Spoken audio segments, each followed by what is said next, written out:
salamat po sa mga biyaya, sa mga blessings that He has given to us, and all the protections, and especially the good health that the Lord gave us, as well as with our family. So right now, we're going to sing praise and worship to the Lord. Thank you, Jesus. Thank you, Lord. Thank you, Father. In Jesus' name, amen.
was my own. Till I met you, I was breathing, but I'm alive. All my failures I tried to hide. It was my fault till I met you. You called my name, and I ran out of breath. Out of the darkness, into your glorious day. You called my name, and I ran out of breath. Out of the darkness, into your glorious day.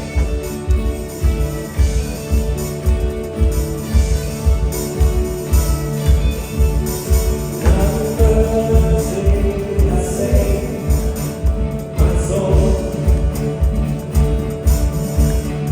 my freedom is all I know. The only you, eternal life with you. You call my name, and I ran out of breath. Out of the darkness, into your glorious day. My day, and I ran out of breath. Out of the darkness, into your glorious day.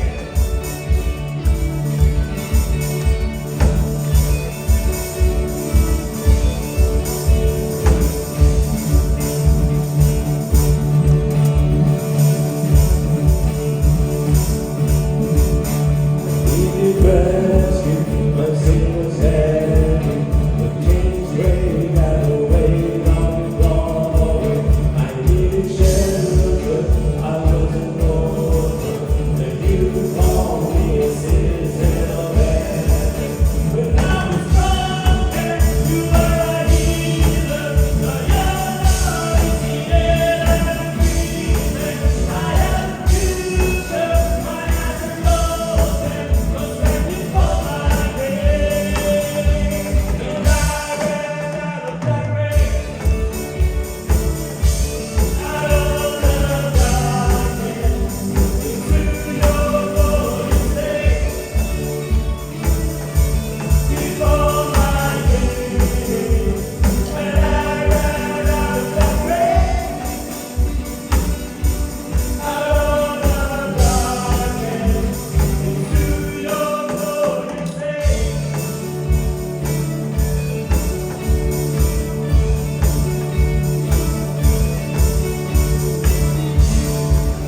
Oh, thank you, Jesus. Thank you, Lord.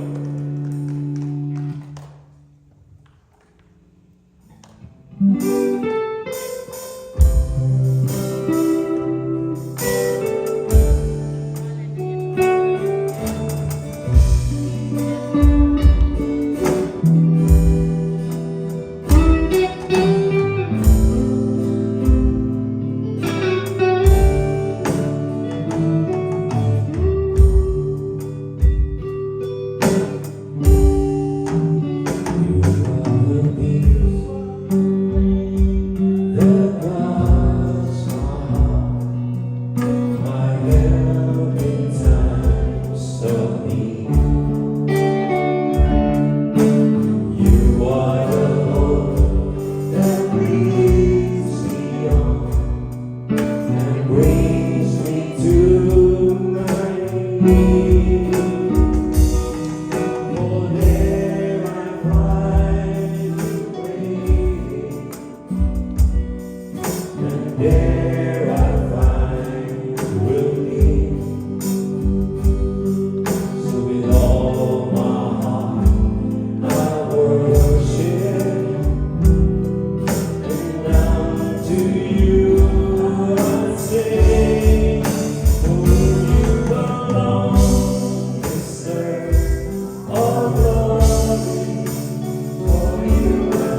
words are not enough, Lord God, to give you thanks, to praise you, and to worship you because of your goodness, Lord God. Hallelujah. Thank you so much for your presence this morning and for bringing us here, Father God, to worship you, to hear your word. Hallelujah. Amin po kita tinataas ang gawain po ito sa iyong harapan, Panginoon. Pagpalain mong lahat, Panginoon, higit sa lahat ng aming speaker, yung umaga. Si Pastor Marivic, Lord God. Put your words in her mouth, Lord God. Ang mga salita na ibigay mo sa kanya, maging kalakasan ng bawat isa, maging pagpapala ng bawat isa, Panginoon, upang ang lahat ay makatayo sa harapan, Panginoon. That's the purpose of giving us your word, Lord God, to strengthen us. So this morning, Father God, we just entrust everything in your mighty hands, Father God, and we expect more blessing that is coming from you. Thank you, Lord. Hallelujah. As we praise you and we worship you this morning, in Jesus' name we pray. Amen.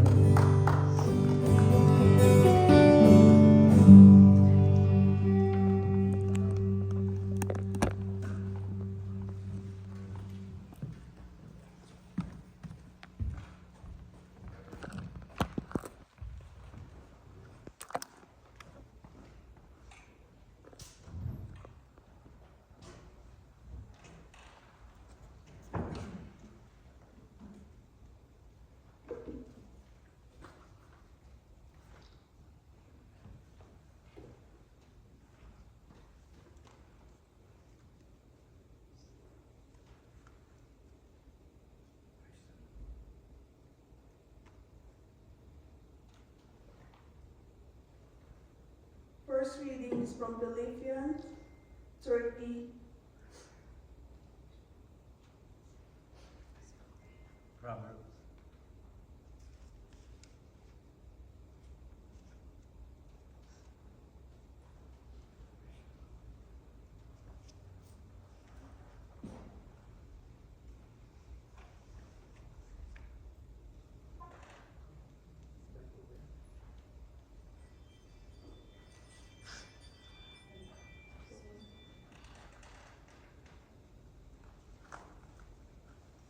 Proverbs 30, 20,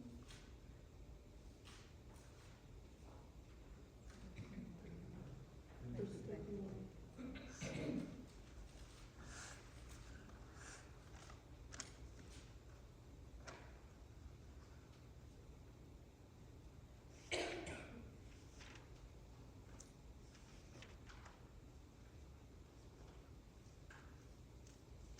Thirty-one, 25 to 31.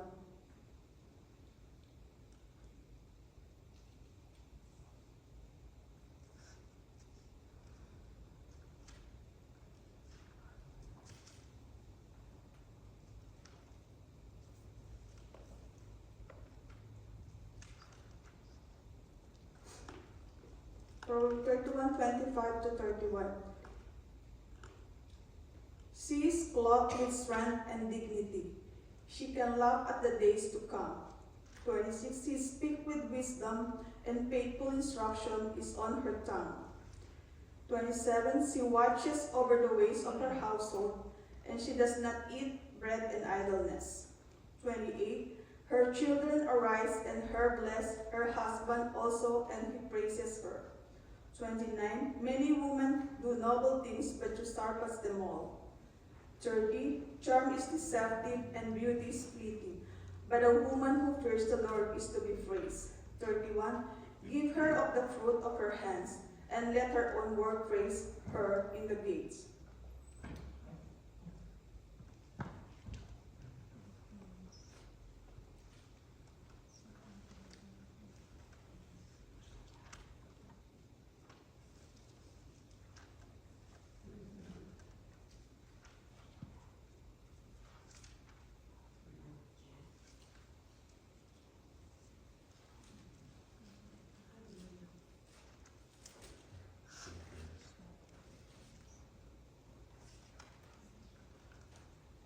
Philippians 3:20.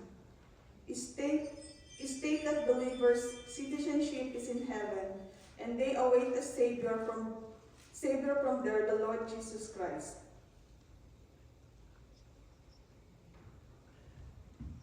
Hallelujah.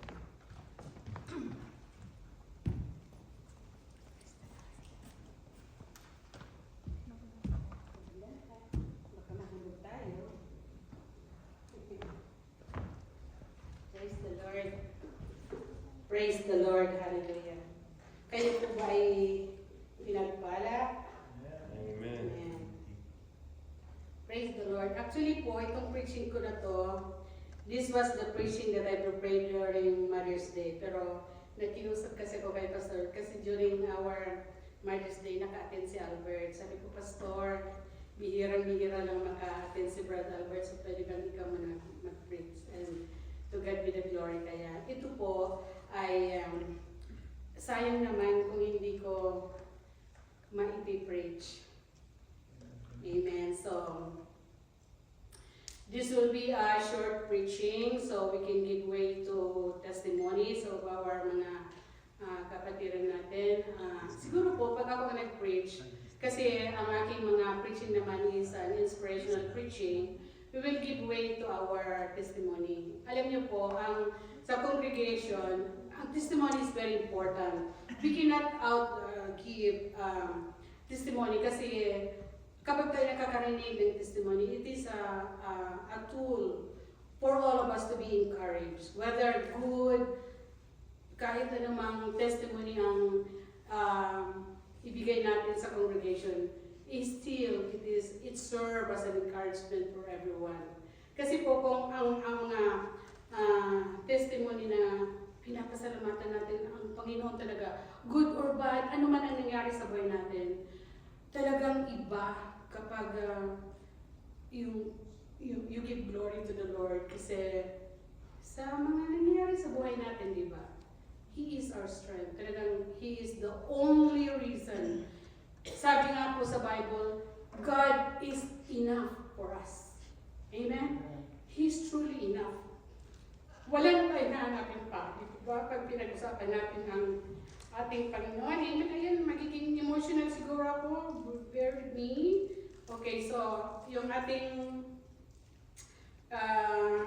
scripture today is about mothers or motherhood.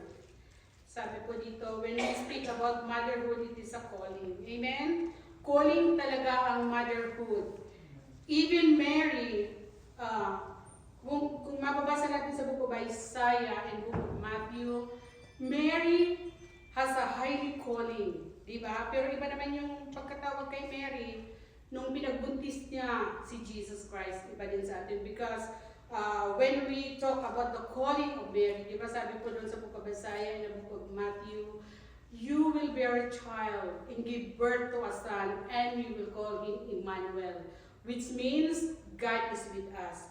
Tinawag talaga si Mary na pagbuntis si Jesus and He is our Savior, di ba? But the pregnancy of Mary is so much different with us because it did not happen because of the union of a husband and wife. Talagang si Mary ay virgin, di ba? Dalaga siya, she is pure. At siya ay, tinawag siya ng Diyos para ipagbuntis ang ating Panginoon. Amen? Now, when we talk about, kasi motherhood, women, when we talk about wives, sige, wives muna tayo sa mga asawa. Sabi po dun sa verse 10 ng Proverbs, a wife of noble character, who can find she is worth for more than rubies. Ganito hinahaling tulad ang mga asawang babae. Kapag natagpuan na ng lalaki na may desire na pangasawa, para bang daw she is a noble character na hinahalin tulad sa isang rubies. O yung rubies kasi ano yun a precious stone. Talagang precious siya. Diba ba sa verse 11, her husband has full confidence in her and lack nothing of values. Diba? Ganun ang ang hinahalin tulad ang babae. Amen?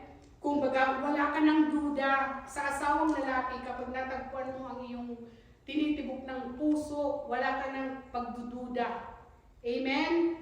You have full confidence na ito na yun na binigay sa akin ng Diyos. Ito na yung makakasama ko sa habang buhay.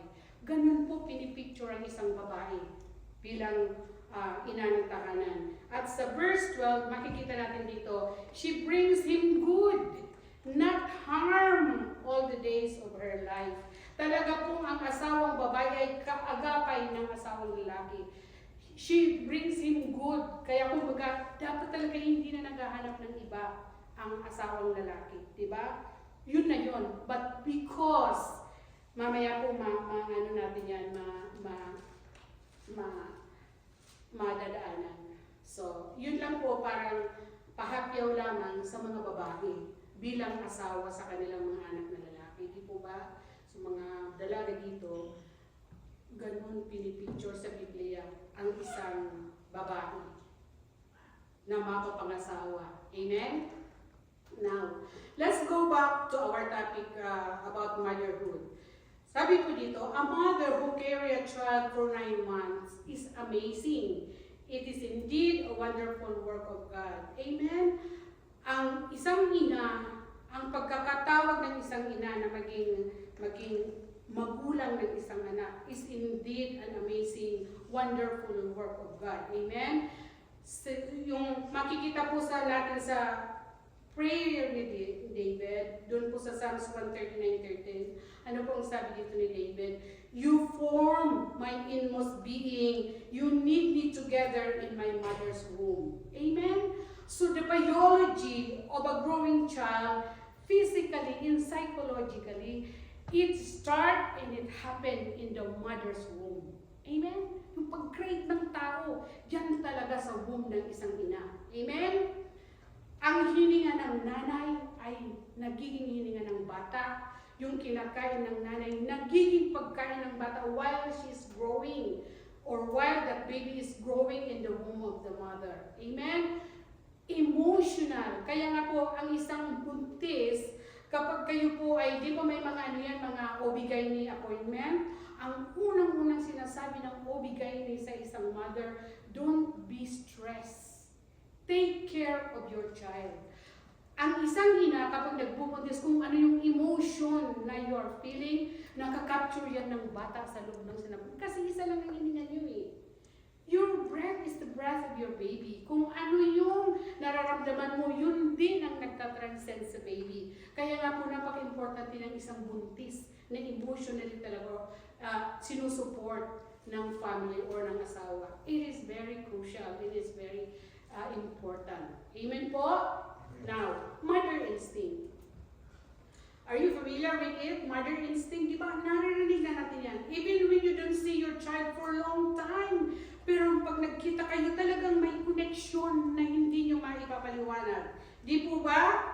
May attachment talaga ang mother in child. At iba ang attachment nun. Sabi po ni David sa Psalms 139:14, David said, I praise you because I am fearfully and wonderfully made. Your works are wonderful. I know that full well.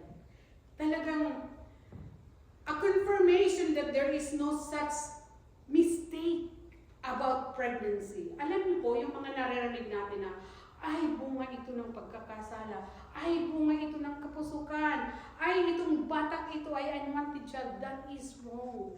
Kasi po, a mother or ang isang babae or ang isang lalaki pwedeng magkamali, but creating that baby in the womb of a woman, there is no mistake about it. Diba? Sabi nga ni David, you need me in my inmost being in my mother's womb. Okay. Sige po. Mamaya. Kasi po, the baby, sa simula pa lang, nakita na natin na nangyayari sa womb ng isang ina. Amen? So, the baby has no mistake. Diba? Sabi ko nga kanina, maraming circumstances ang mangyayari. But with regards to the formation of the baby, it is God's work. Amen? It is God's work. Wala talagang iba pong source yan, kundi ang kapangyarihan ng Panginoon. Amen? Now, sa mga nanay, tingnan po natin yung Proverbs 31:26. Sabi po dito, she opens her mouth with wisdom and the teaching of kindness is on her tongue. Have you experienced and heard that? Di ba tayo po, lahat tayo mga anak, di ba? May mga nanay, pero lahat tayo din mga anak, di ba?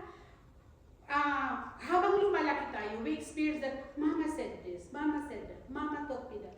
Sabi ng nanay ko, tinuro ito ng nanay ko, di ba ang mga bata, walang ibang bukang bibig, kundi mama, mama, mama. Kasi pagdating sa tatay, ang tatay ay disciplinarian. Diba? They don't talk much. Aminin natin, ang mga tatay, they don't talk much. They just want yes or no answer. Minsan bigla ka na lang uumbagin. Kasi yun sila, nature nila yun. Pero ang nature ng nanay ay iba, di ba? Ang mga anak, kapag kailangan ng kaiyakan, ina ang nandyan. Ang mga tatay, hindi yan. Di ba? Ang mga anak, bihirang magsumbong sa tatay yan. They are close to the parent, to the mothers. Amen? Pagdating po sa mother and child relationship, it is very, very true. Mother knows best. Amen po? Ako, alam niyo po, meron akong testimony. Alam niyo si Abby, yung anak ko, nag-iisang anak ko, dalaga na ngayon, wala na sa alpa. Yung anak ko, pagbukas pa lang ng pinto, kilala niya kung ang daddy niya or ako. Alam niya kung sino nagbubukas ng pinto. Kapag alam niya na daddy na niya ang nagbubukas ng pinto, kahit anong ginagawa niya, iiwan niya yan, takbo siya sa pintuan. Talagang ang dalawa, mag-hug sila. Ganun niya. Ganun siya ka daddy's girl. Ganun siya ka papa's boy. Pero po pag ako, nandiyan na ako sa loob, dumating na ako, hi, I'm here, anak ko, mami, ano, kumusta ang trabaho? Ganyan lang, okay na sa akin. Pero po nung nagkasakit siya, na-operahan siya sa Jurabinsky, wala siyang ibang gusto kundi ako. She longs for me. Mami, gusto ko ikaw andito. Mami, gusto ko ikaw ang magpalit ng aking gown bago ko umuwi. Bago mo ko iwan sa gabi. Mami, bukas ng umaga, gusto ko andito ka. That is mother and child's connection. Pero favorite ng daddy niya. Pag may anong gusto siya, daddy, kasi alam niyang bigay lahat. Pero in times of need, nanay ang tinatawag. Hindi ang ama, hindi ang tatay. Alam niyo po si Albert, when he was attacked with COVID, na nasa bingit siya ng kamatayan, andun ako. Alam niyo po, tinatawag ng asawa ko. Kung nakita niyo si Albert, hindi na kasi siya balbasarado, pero before, ang asawa ko balbasarado. Pero po nung may sakit siya, ang tinatawag niya, ako, mama ko. Pero inyo, that is the connection of mother and child. At kahit tayo ay matatanda na, hindi natin maalis yun. Alam niyo po, my mother passed away. Sabi ko, wala na akong matatawagan na mama. Yun ang connection ng ang bata ay nanggaling sa sistema ng isang ina. Yun po yun. At hindi yun maaagaw ng ano pa man. Amen? Imagine a growing creature in your own body. Kaya po yung sinasabing mother instinct, it is very, very true. Amen? Nakaka-relate ba kayo sa akin? Baka ako lang.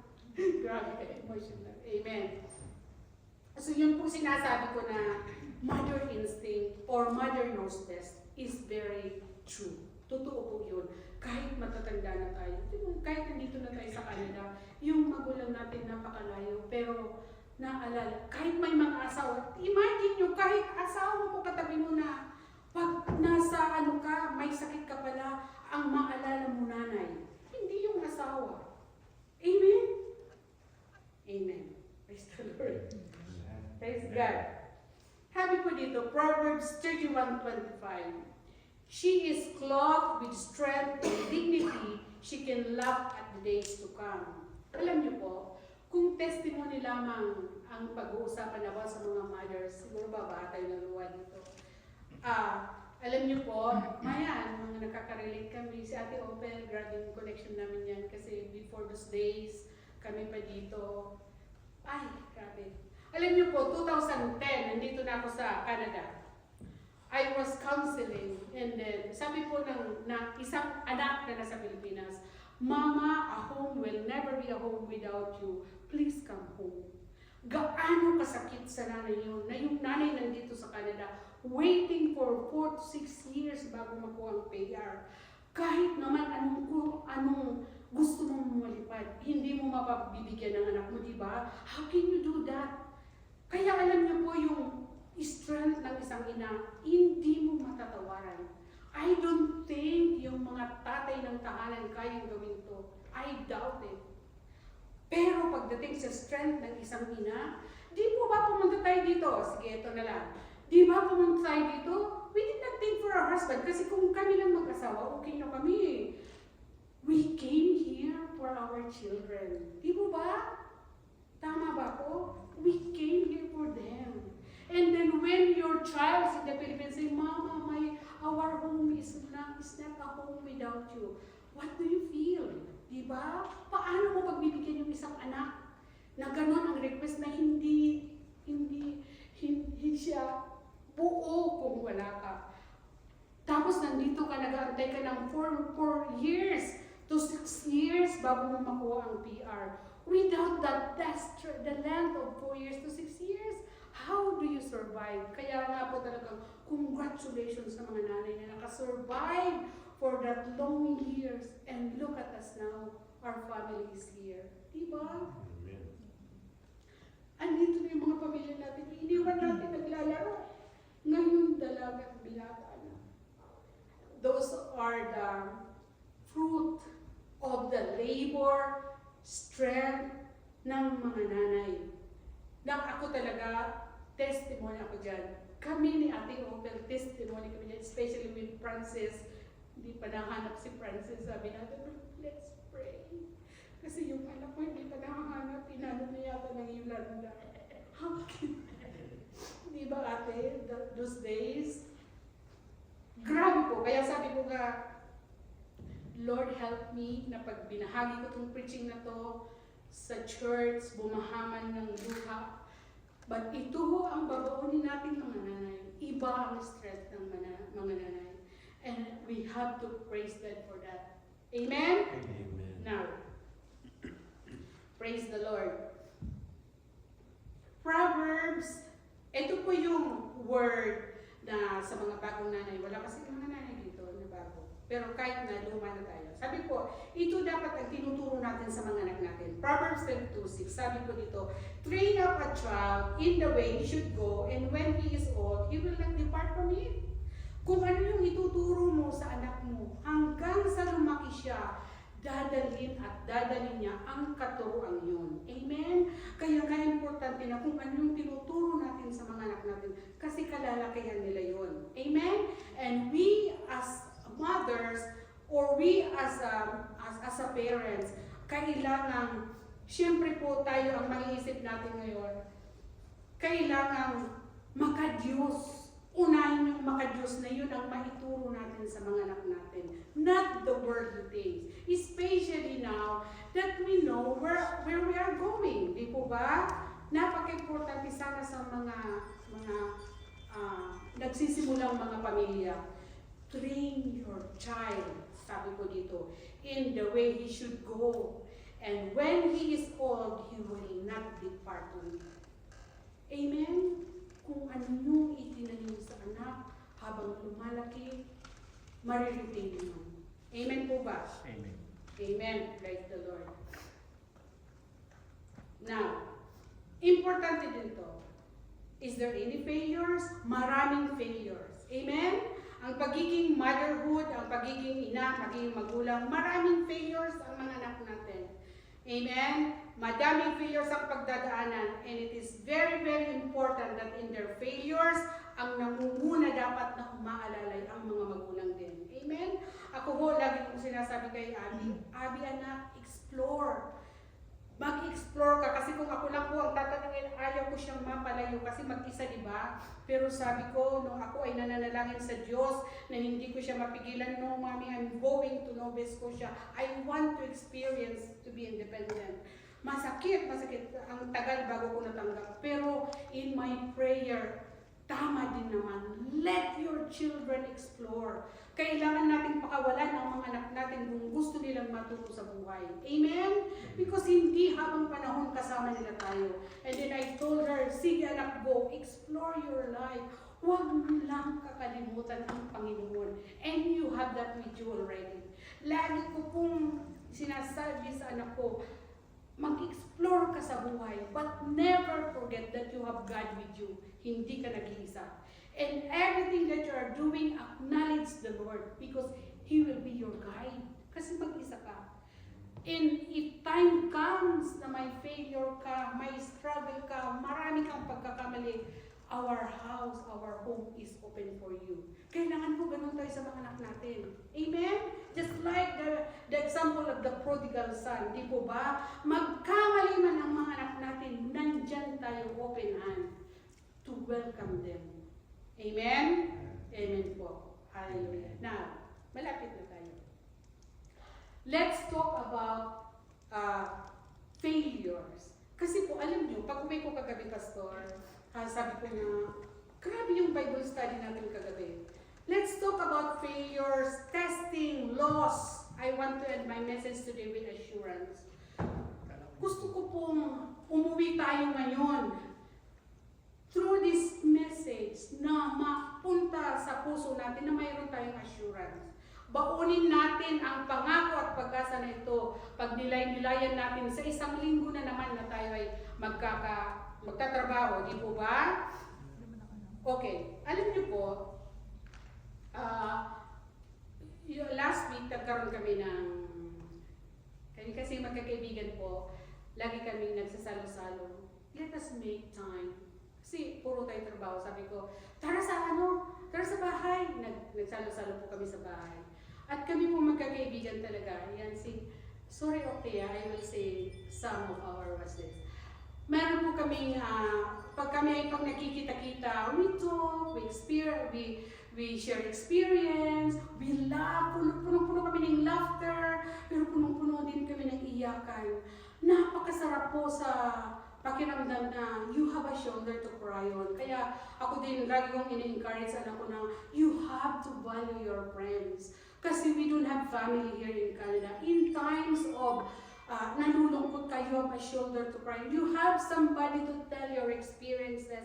You have somebody to cry with you, laugh with you. Very important po yan sa atin, lalo sa ating mga nandito na sa Canada. Because very limited na ang ating reach, di ba? Wala tayong mga hindi katulad sa Pilipinas. Alam niyo po, yung maghapon kami magkahuntahan na magkakaibigan until one instance na lang, nag-iyakan na lang kami.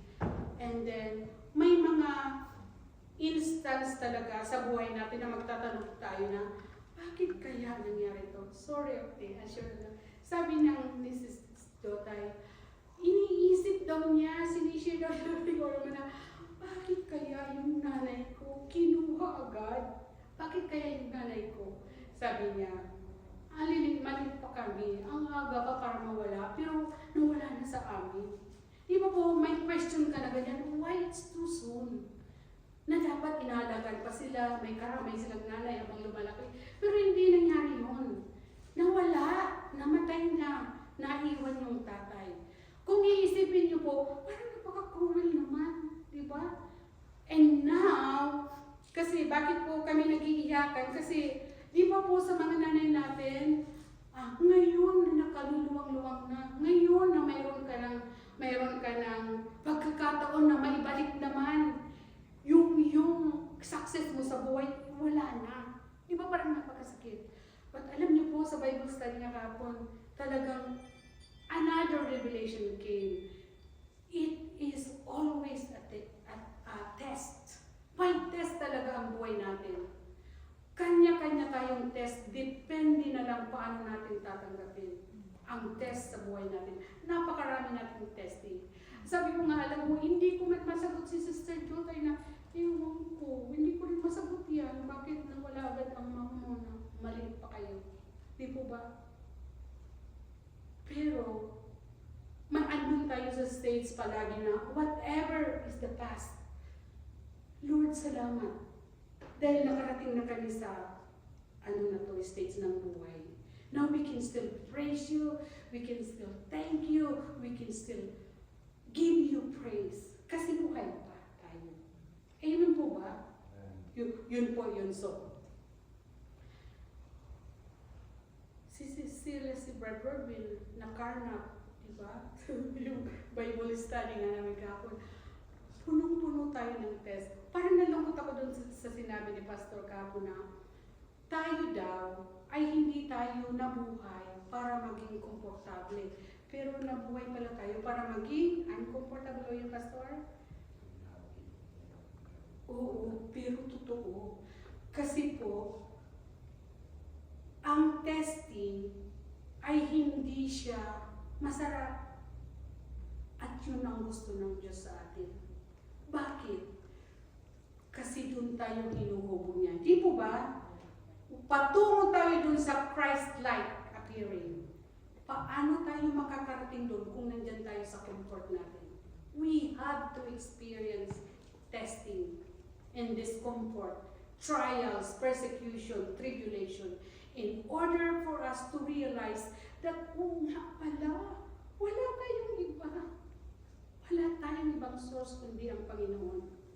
Not our own strength. We might be successful now, pero sa huli niyan, marirealize natin, God is enough. Nothing else that we need. Amen? Tingnan po natin yung Philippians 3:20-21. Habi po dito, King James itong kinuha ko kasi yung King James parang napakaganda. Habi po dito, but our citizenship is in heaven. Praise the Lord. From which also we look for the Savior, the Lord Jesus Christ, who shall change our vile body, that it may be fashioned like unto his glorious body, according to the working whereby he is able even to subdue all things unto himself. Praise the Lord. My God! Pag-usapan po natin ang sinasabing ito ni Paul. This is very clear encouragement that we do not belong to this body. Alam niyo po, di ba? Previous teaching, we have already learned that our life is just like a mist, appear for a while, then vanish. Ang buhay daw natin parang bulaklak, parang flower, bloom for a while, and wind blows, goes to them. Di ba? Ganun daw ang buhay natin. Sabi po dito, our citizenship is in heaven. Alam niyo po na nagtatrabaho kami sa Saudi, ang sahod namin depende sa citizenship. Di ba, Oti? Kapag ang citizenship mo or tayo, mga Pilipino, Indian, we belong to undeveloped country, di ba? Iba ang sahod namin sa mga developed country or yung mayayaman, Amerika, Canada, Australia, iba yung sahod nilang lalaki. Pagdating sa Pilipino, dahil ang developed country tayo, yung sahod namin kapiranggot lang. There is discrimination. Pero po sabi ng Philippians, our citizenship is in heaven. Kaya nga po, pag nakaranas tayo ng ano, ay hindi pala ito ang ano. Kasi hindi naman ito ang ating tunay na kalagayan. Our citizenship is in heaven, from which we also look for our Savior, the Lord Jesus Christ. We already found our Savior. I hope it is clear already for us that we have found our Savior. He found us already. And that Savior, Christ, is already residing in us. Di po ba? Natagpo na tayo ng Diyos. Nagkatagpo na. Nagtagpo na. Nagtagpo na. Parang napaka-pangit ang word ko. He found us. Hindi tayo ang nakakita sa Kanya. Our Savior found us. And He is here with us already. Amen? The Lord Jesus Christ who shall change our vile body. Alam niyo po, sinners ko yung vile body. Ang ibig sabihin pala ng vile, extremely unpleasant or wicked. Yun pala tayo. Kasi sabi po dito, the Lord Jesus Christ who shall change our vile body that it may fashion like unto His glorious body. Kaya po, wala talaga tayong pag-asa. Kasi itong inaalin tulad ang ating katawan as vile, unpleasant, wicked, or bad. Yan po ang meaning ng vile. Kasi sabi ko, parang iba itong King James Version kasi. Binasa ko kasi yung mga tatlong versions. Tatlong ano yun? Versions. Version ng ano. Tapos tinignan ko yung King James. Kasi pag, di ba pag ano tayo, yung King James talaga, yung di ba pastor, yung King James talaga. Ang Ano itong vile? Tapos sinners ko. Piruin niyo po, hinahalin tulad tayo. Vile body daw tayo. Kasi bakit? Yung sinabi mo, Pastor, kahapon, we came from the dust. Adam was formed from the dust, and we are the descendant of Adam. And the dust or the earth is so dirty. That is us. Piruin mo yun pala tayo. We don't have no righteousness at all. Amen? Hallelujah. Who shall change our vile body, that may be fashioned like unto His glorious body, Christ-like? Yun po ang tinuturo palagi ng ating teaching, that the Lord is bringing us to the Christ-likeness, kasi doon talaga tayo papunta. Amen? Not this body that is vile or came from the dust. Amen? Amen po. Amen. Sabi po dito, according to the working whereby He is even to subdue all things unto Himself. Subdue means overcome. Subdue means overcome, under control. So talaga, wala po talaga. We are not in control of our life. Amen? Bawat kalagayan, pangyayari, whatever it is, God is in control. God allows. God control. He is in control of everything. Yes, we can decide. Pwede tayo mag-decide. Kasi we have our own intellect. But that is so superficial. Kasi ang last say pa rin talaga ay ang Panginoon. Amen? Whatever happens, whatever it is happening, lahat ng bagay ay Diyos ang may subdue o Diyos, Panginoon ang may control. Amen? Amen.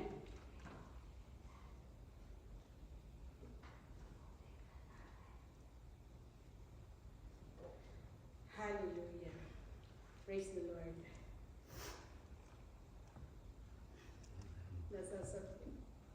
Praise the Lord.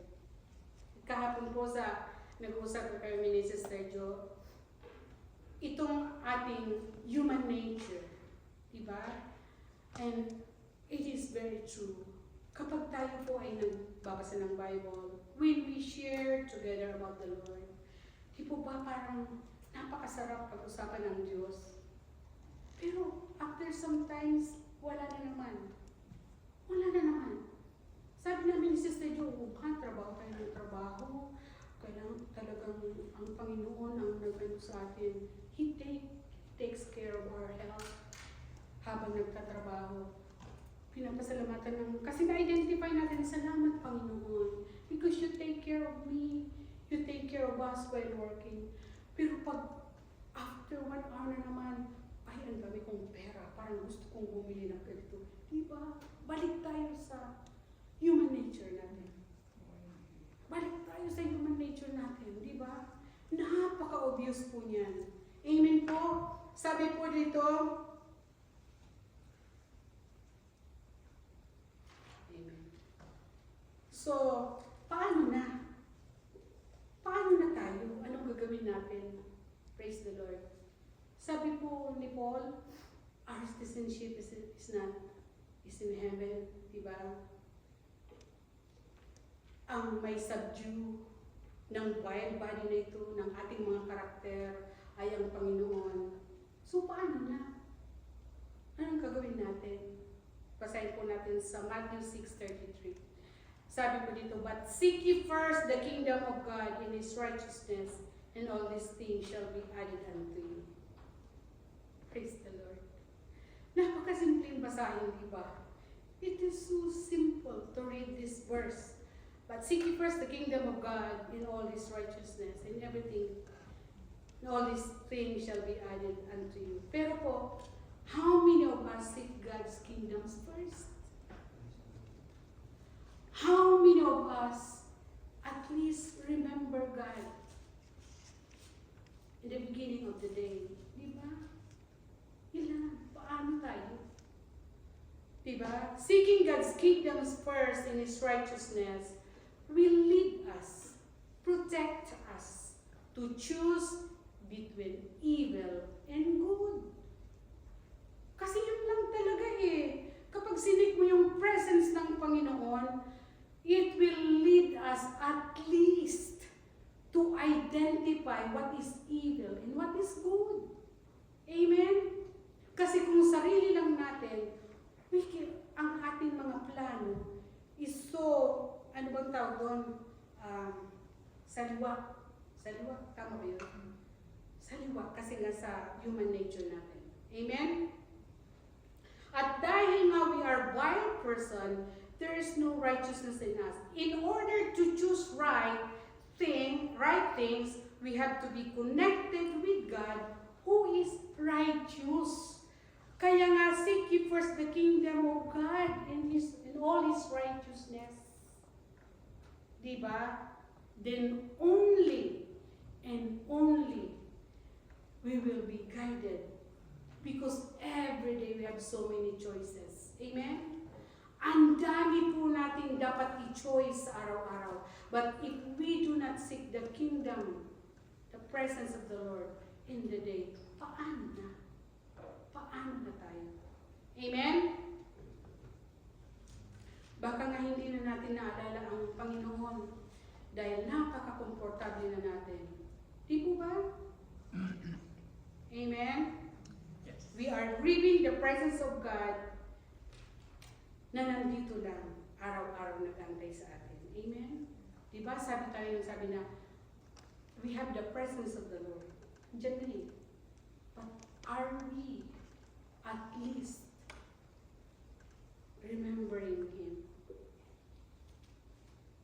during the day? Self-check.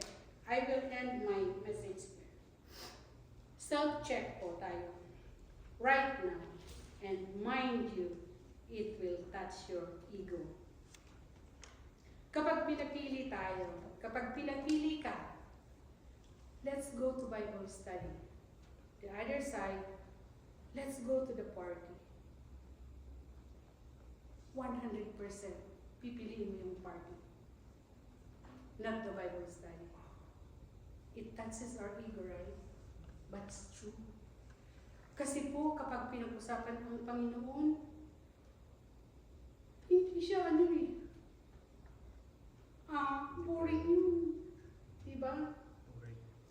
We should not identify that yet. Our prayer is dumating sana tayo sa oras na pinipili natin ang Lord over. Kasi marami namang Bible study, ito, party, minsan lang ito. It's very, very true. Alam niyo po, iyak ako nang iyak when I was led to this self-check. Kasi ginagawa ko ito eh. Nangyari ko sa akin. Inuuna yung party. Kasi ganun tayo. That is our nature as human being. We are more on comfortable life. We are more on pleasure. We are more on happy lang. Kasi po, kapag ang marinig ng tao ang about God, parang hesitant, refusal, and sad to say, ganun pa rin tayo minsan. Amen po ba? Does that self-check? Natamaan ba tayo doon sa self-check na yun? It is really, really true. It's really true. Ang dali po magsabing, kapag Panginoon ang pinag-usapan, we lack nothing. He is enough. He is more than enough for us. When we hear from the teaching that God is enough for us, or more than enough for us, wala na tayong hahanapin pa. Napakasarap pakinggan. But when in times of choosing things, we always disregard the Lord. My prayer, sana po ito yung baunin natin ngayong linggo na magtatrabaho tayo hanggang sa bumalik tayo dito sa next service natin. Magkaroon tayo ng self-check every day of our life. Kasi napaka-importante yun. Sabi nga ni Pastor, parang napakalungkot naman nung nabubuhay tayo, hindi para maging komportable, kundi maging change of character. Kasi po tayo gano'n. Ay, iba. Okay, last verse. Praise the Lord. Pasensya na po, I'm very emotional. Kasi talagang sobrang check ito sa akin. And my prayer is that may the Lord quicken our heart every day. Kasi po yun ang importante. Marami tayong pera, may asakyan tayong maganda, masasarap na pagkain. What is the use of that? Eh, yung aim ng Panginoon sa atin is to be Christ-like. Di po ba? Be Christ-like, nothing else. Because we are just going back to dust where we came from. Di ba? Everything that we have will be left behind, nothing else. Di ba? Last verse, Philippians 4:6-7. Sabi po dito, do not be anxious about anything, but in every situation, by prayer and petition, with thanksgiving, present your request to God, and the peace of God, which transcends all understanding, will guard your hearts and your minds in Christ Jesus. Amen? Do not be anxious about anything. Alam niyo po, in times of choosing, in times of hindi natin maintindihan, video tayo, this is the verse that I want you to have. Do not anxious about anything. Kasi in our life, there are many things that we do not understand. But if we give everything into petition and prayer, the Lord will give us glimpse what is best for our lives. Amen? Not our own might, but His might. Amen? God knows everything about us. Yung subject natin today, He knows very well. Alam niyo po, yung God knows us. Amen? He knows what is in our heart, in our mind. There's nothing we can hide from Him. There is nothing that God do not know about us. Amen? We can pretend, kahit mga asawa natin, katabi natin, mga anak natin, we can pretend, but not with God. Because everything about us, God knows. Amen? Sige po, palakpakan natin ng Panginoon. I want to open the pulpit for testimony. Kung sino pong gusto magpasalamat, please do. Giving testimony is not a defeat, but in fact, it is a victory because whatever we stay here, napaparangalan natin ang Panginoon sa ating buhay. Amen po. Amen.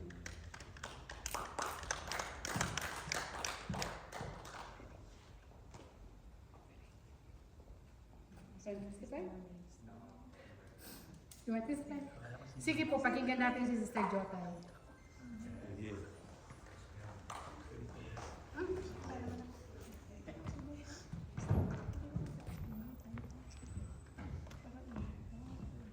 The testimony ko po is about kay TJ. So, 2 years ago, sabi niya sa amin, gusto niya maging IT. So, 2 years po nag-IT siya. And then one day, 1 year na lang matatapos siya, sabi niya, Mommy, I can imagine myself sitting in the desk and the table for 8 hours. So sabi namin mag-asawa, ikaw naman ang may gusto niyan. Hindi naman kami ang pumili niya. So siguro po, nag-regrets din po kami kasi sabi niya, nung makatapos po siya ng high school, sabi niya, Mommy, Daddy, hindi pa ako decided kung ano gusto ko. So sabi po namin mag-asawa, bakit mag-i-stop ka? Yung iba nga gusto makatapos agad. So sabi niya, hindi pa nga ako decided kung anong gusto ko. So siguro sinunod po niya kami, so nag-enroll siya. Then after 2 years, nag-change po siya ng program. So ngayon po, natapos, sabi niya magpupulis ako. Sabi namin, hindi IT and then police, parang magkaiba yun. Sabi namin, yan na ba talaga ang gusto mo? Sabi niya, Mami, ito na talaga ang gusto ko. So sabi ng daddy niya, ako against dyan. Kasi alam naman po natin yung police, everyday nasa danger. So sabi ng daddy niya, ako against dyan. Pero kung yun ang gusto mo, nandito lang kami para supportahan ka. So, praise the Lord po, ngayon natapos na po niya yung program na police. Graduate na po siya next month. So, ang sa naman po, dream po talaga na mag-asawa na magkaroon ng bahay sa Pilipinas. So, sa awa po ng Diyos, after 4 months, natapos na rin po. So, makikita na po namin yun sa September. Yun lang po, praise God.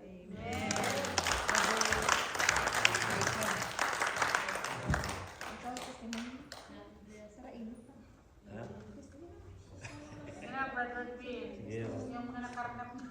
Walang iya.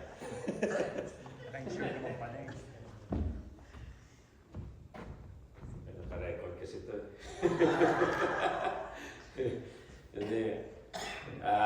Bawat isa po sa atin ay mayroong testimony, pero iba-iba. May failure, may success, may mga commitment na hindi natuloy, iba't ibang testimony. But as we go on with our lives, yung testimony natin, yung mga previous, napapalitan niya ng mga present. Di ba? So, i-ano ko lang po yung verse na ano ba yung pastor pinag-usapan natin kagabi, Jeremiah yun? Jeremiah 29:11. Can you flash it out? 29, Jeremiah 29. Kasi ito yung pinag-usapan namin kahapon eh. Dumating dito sa verse na ito, pero hindi ba yung plano? Kasi nga sa nangyari, siguro lahat tayo na alam natin kung ano nangyari sa amin. Kasi ganito yun, naikwento ko for I know the thoughts that I think towards you, said the Lord, thoughts of peace and not of evil, to give you an expected end. So that's in hiding. So, ito po nangyari kasi, naikwento ko kayo pa sa Bible study kahapon, na earlier than that, Joe saka po ay nag-breakfast. So, early morning. So, natawa kami sa kwentuhan namin dalawa lang kami sa table. Kasi, sabi niya pa, parang nag-a-ask ako sa bakit nangyari sa atin ito. Bakit sa lahat tayo lang? So, sagot ko sa kanya, bakit? Sino bang gusto mo sa mga kaaway mo na mangyari yan? Yan yung sinabi ko. Naisip natin bakit di sa kaaway namin, bakit di doon sa mga tao na kinakasamahan namin ng loob nangyari, bakit sa amin?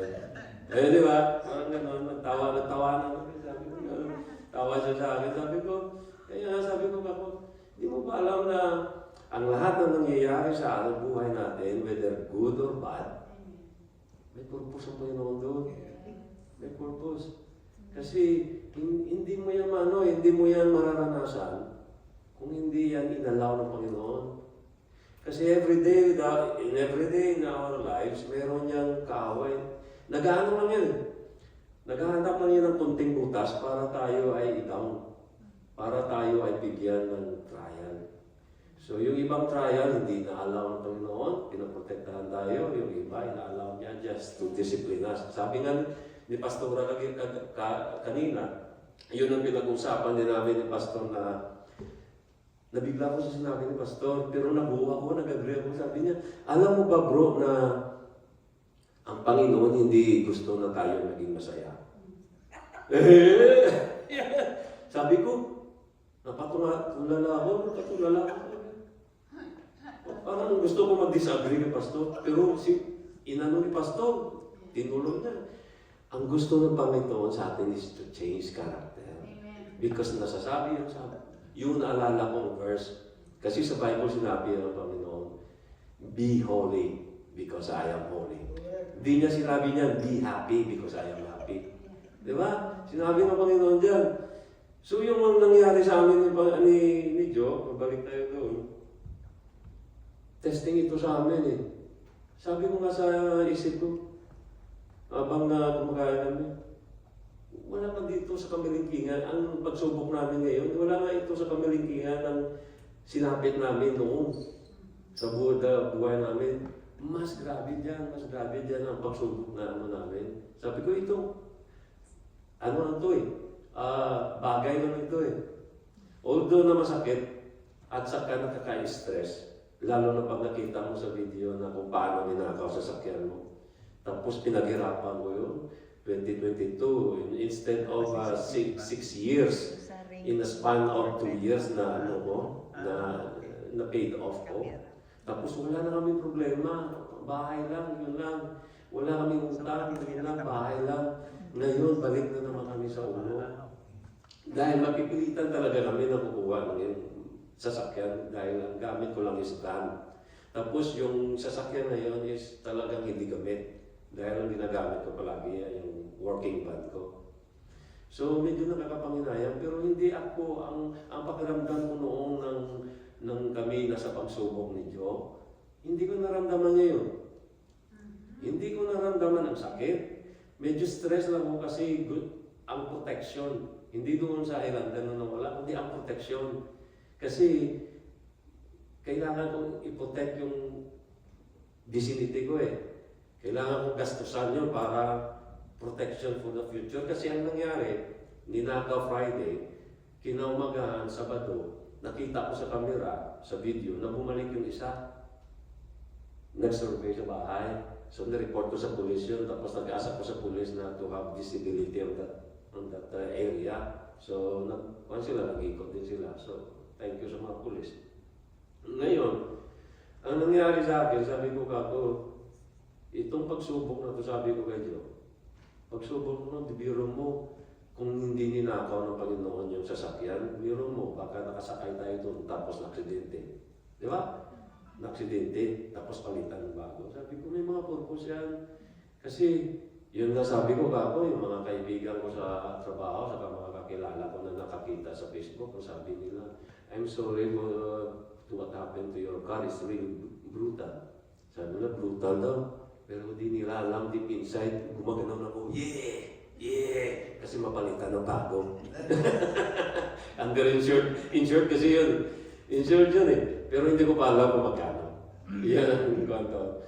Pero ang inaano ko lang dyan, na ang pagsubok sa buhay natin, nandiyan yan palagi. Matapos ang isa, nandiyan na naman ang isa. Tapos ang isa, nandiyan na naman ang isa.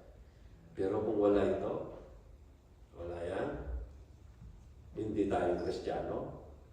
Kung wala yan talaga, mababagdang ka, madidepress ka. Dahil pagkatapos ng isang bagay, lalo na ang health natin, lalo na sa health natin, magkakaroon tayo ng kahit kunting sakit. Lagnat nga lang sa katrangkaso, parang mamamatay na tayo Lalo na kung hiwain dito. Katulad ng kasama natin, Broidmond, Pastor, wala nang higit na pagsubok tungkol sa health, wala nang higit na pagsubok kundi ang hiwain yung katawan natin. Mas masakit yun. Yung pagsubok sa pera, yung pagsubok sa relasyon, baliwala yun kumpara sa hiwain yung katawan natin. Baliwala yun. Pero look at these guys. Si Pastor, si Broidmond, they are very strong because they are Christian. They surrender themselves sa Panginoon. Kaya po, sa lahat ng bagay, ang mayano ko lang, kahit anong pagsubok yan, kung lahat isurrender natin sa Panginoon, wala imposible. Lahat ang protection ng Panginoon sa atin. Kasi nga, sabi ni Pastor, sinusubok tayo. Sinusubok tayo, hinahayaan.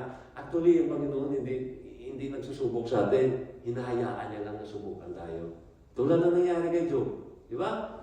Alam natin lahat kung ano nangyari kay Job. Ang nagsubok sa kanya, yung kaaway, yung devil. Pero anong sabi ng Panginoon? Sige, subukan mo. Huwag mo lang patayin. Yan ang sabi. Yun. Pero after ng pagsubok na yun, nandun na duble-duble ang pumalik na grasya, na blessing. Kaya ako, ngayon, sa nangyari sa aming pamilya, sa nangyari sa amin, I know that the Lord has planned kung bakit nangyari ito. Yeah? Kaya nga, kahapon na, yung anak ko, hindi ko alam, nag-test drive na pala doon sa Toronto. Si John, kaya wala dito ngayon, hindi nag-gloves. Kaya surrender natin sa Diyos ko kung ano mga plano natin sa buhay natin, kung ano mga pagsubok, hindi tayo dapat mag-depress. May Panginoon tayo. Amen? Amen.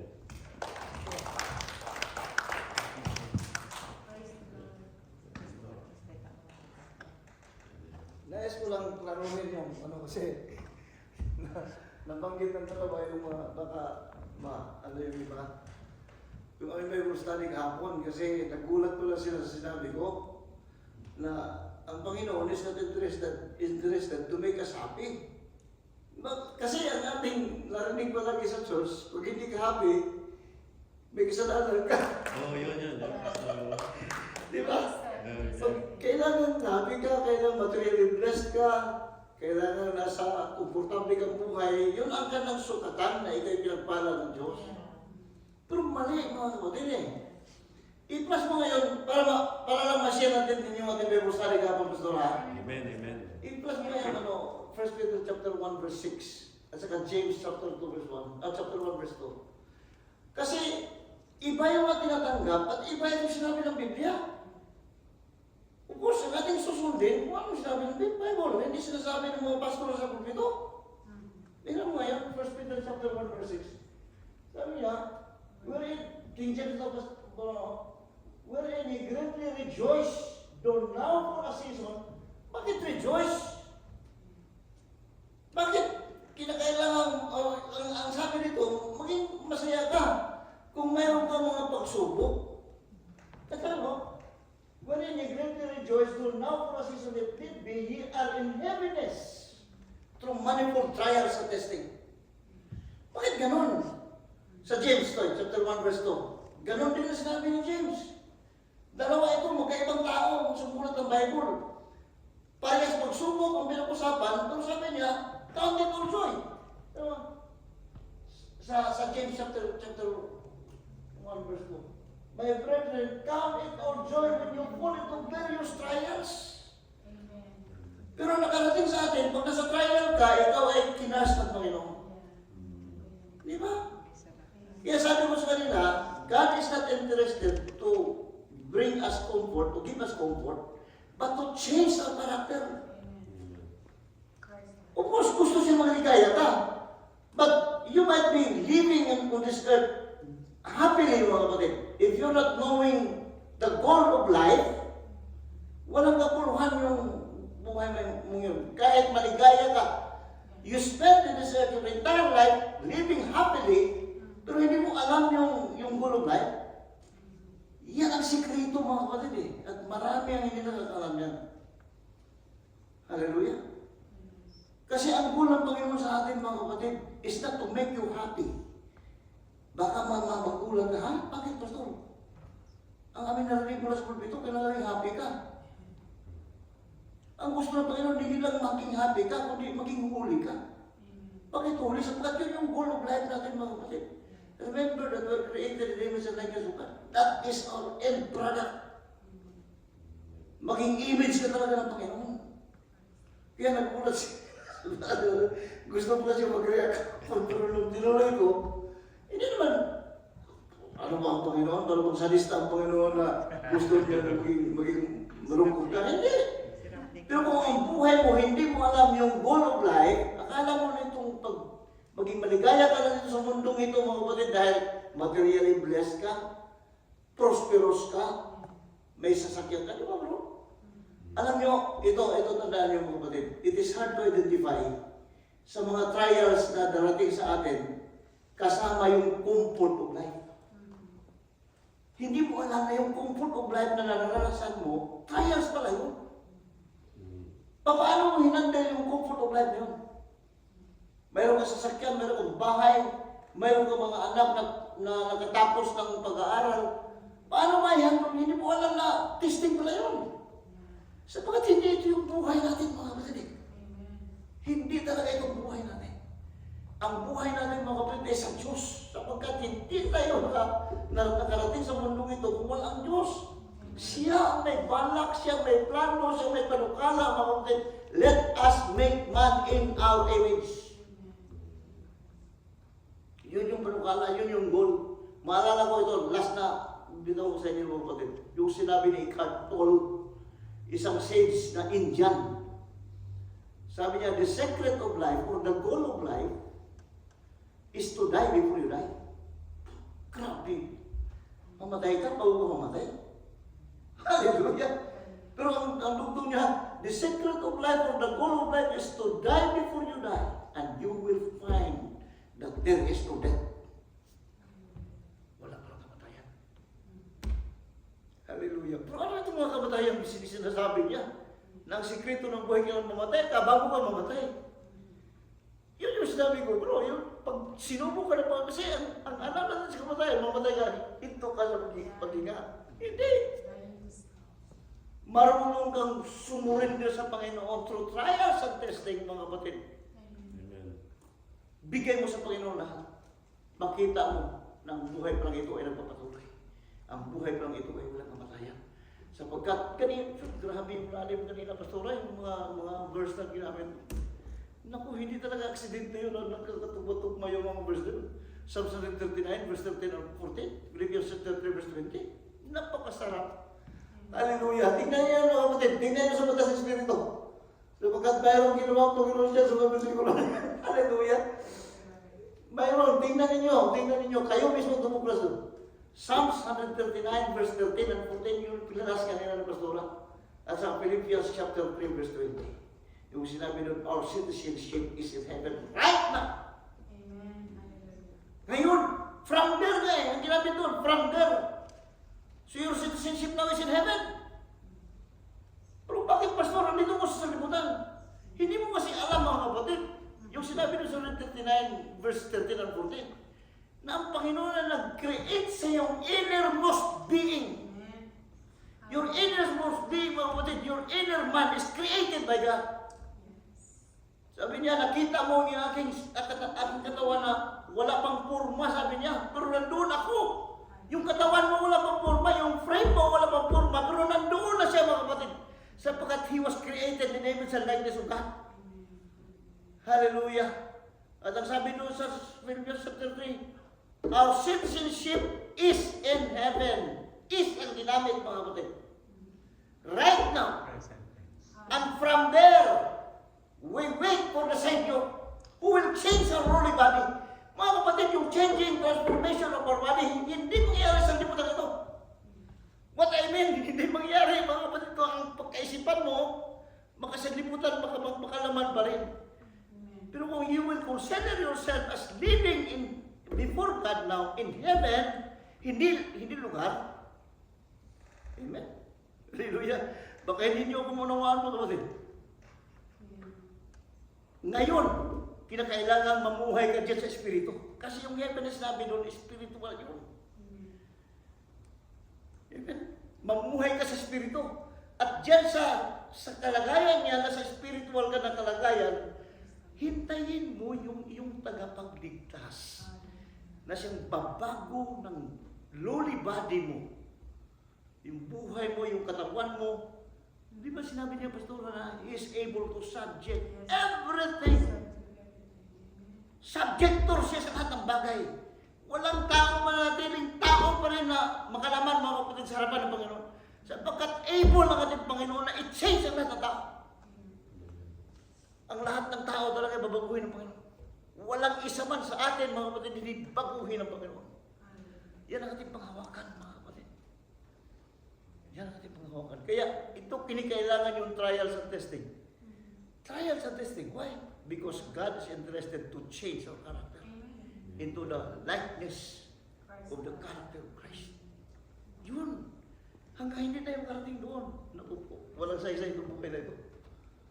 Amen? At dyan sa mga comfort bro, marami kang pera, marami kang sasakyan, marami kang magandang buhay. Napakalayo na matagpuan mo yung karakter ng Panginoon. Dito tayo tinisting ng Panginoon eh. Ang sabi niya sa mga Israelita, pag once nandoon na kayo sa lupang pangako, a land flowing with milk and honey, tiyak! Makalimutan niyo ako. Biro mo yan.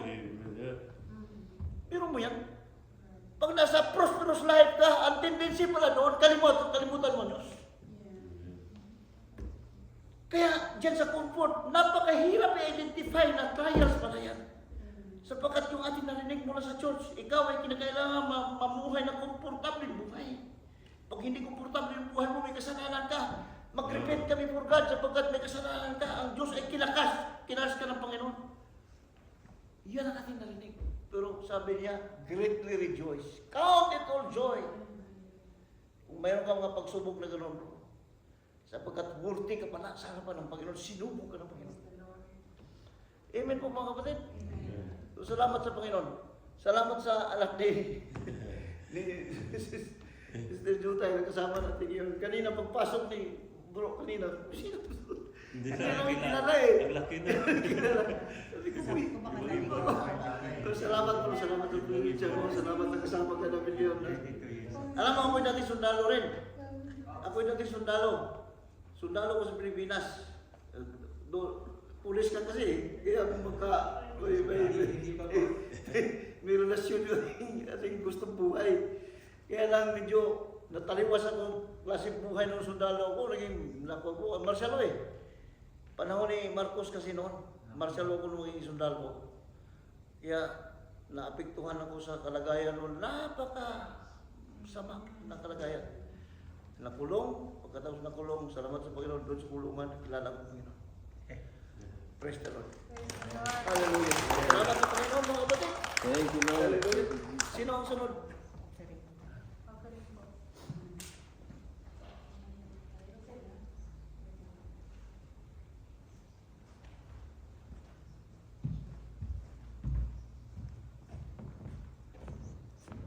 Napakaganda ng mga testimonies na nating narinig. So, it's time to give back to the Lord. Amen. So, offering portion po tayo ngayon. And what is giving? Well, ang giving po is kapag tayo ay nagbigay, we get some satisfaction out of what we gave. At ang biblical meaning po nun ay, we give, but we don't expect anything in return. Amen? At nais ko po i-share sa inyo ang verse na aking ibibigkasin para mapatunayan natin na ang pagbibigay ay nakakalugod para sa atin. Sa Acts chapter 20, verse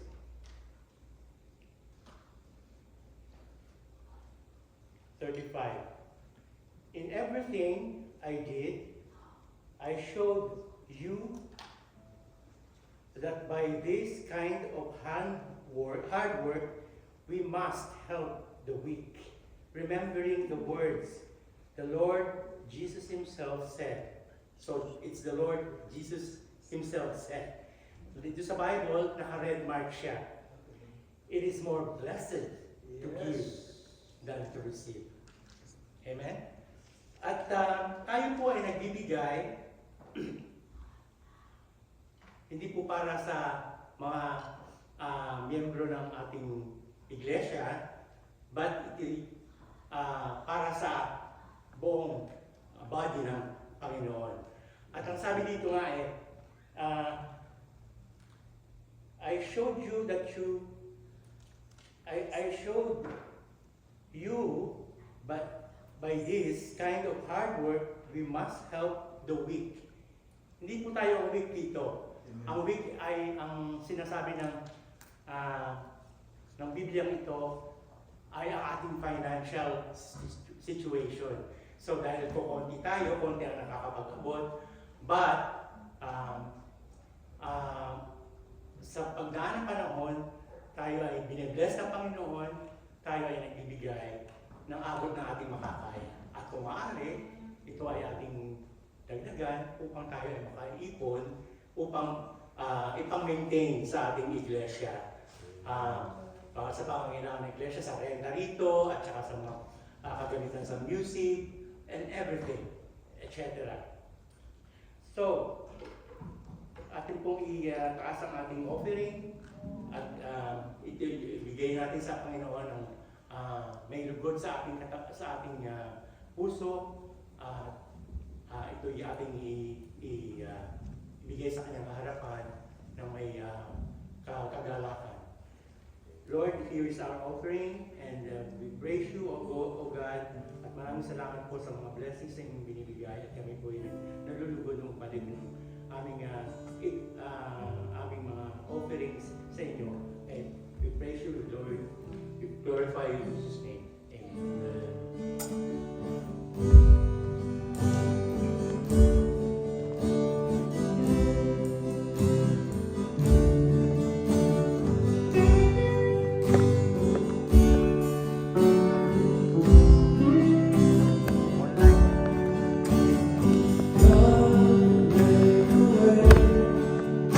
Where seems to be no way, He works in ways we cannot see. He will make a way for me. He will be my guide. Hold me closely to His side. With love and strength for each new day, He will make a way. He will make a way. Oh, God will make a way where there seems to be no way. He works in ways we cannot see. He will make a way for me. He will be my guide. Hold me closely to His side. With love and strength for each new day, He will make a way. He will make a way. My road lay in the wilderness. Leads me. Rivers in the desert will I see. Heaven and earth will fade, but His word will still remain. He will do something new today. Oh, God will make a way where there seems to be no way. He works in ways we cannot see.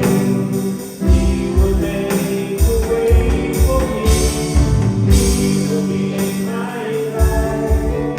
Hold me closely to His side. With love and strength for each new day, He will make a way. He will make a way. My roadway in the wilderness.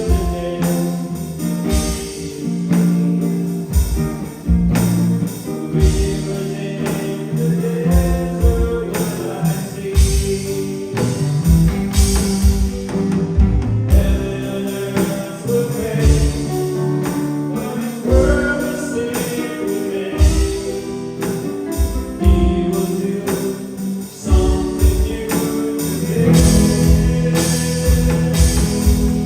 Oh, God will make a way where there seems to be no way. He works in ways we cannot see.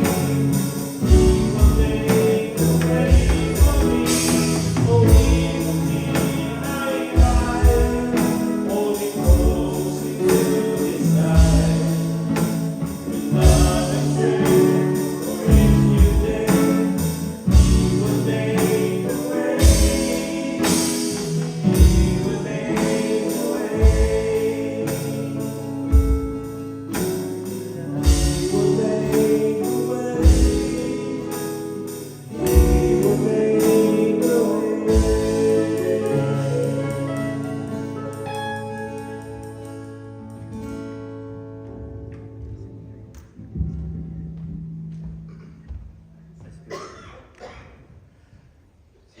Just remain in our seat.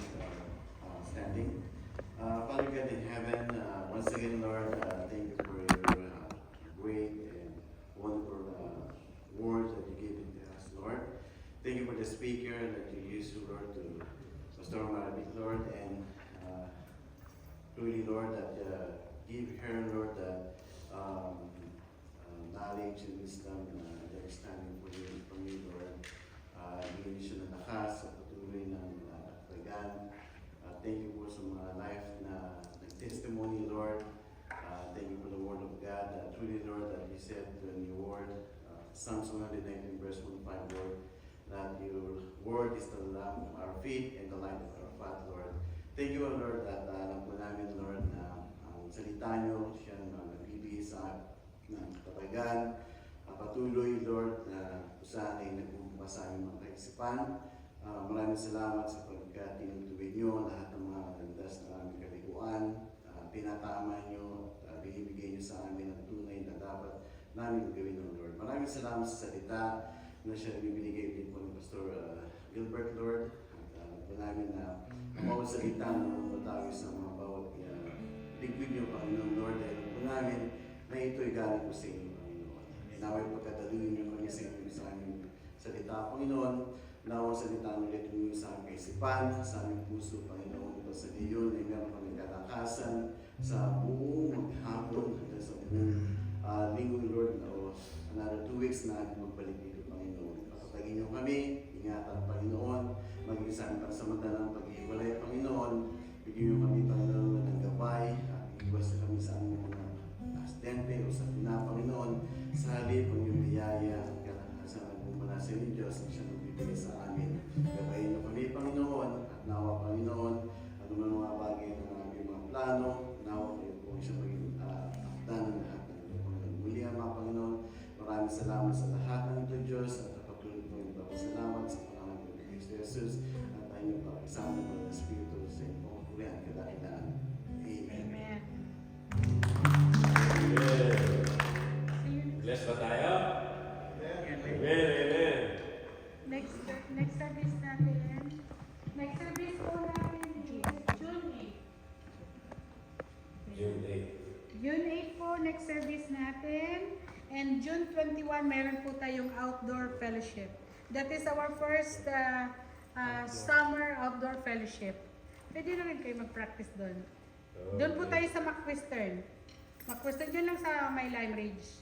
Meron kasi doong malaking gazebo, meron ding park. So yung mga kids natin, bigyan natin ng time din, maglaro, and po. Potluck po. Tapos po, bago namin makalimutan, next Saturday po, lahat tayo sa church, mayroon po baby shower.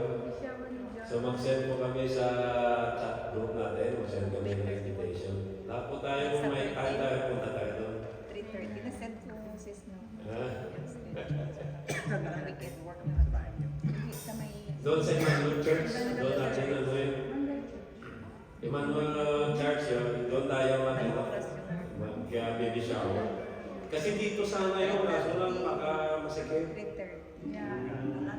May mga bata kasi yun. Welcome po tayo lahat doon sa pag-. Okay.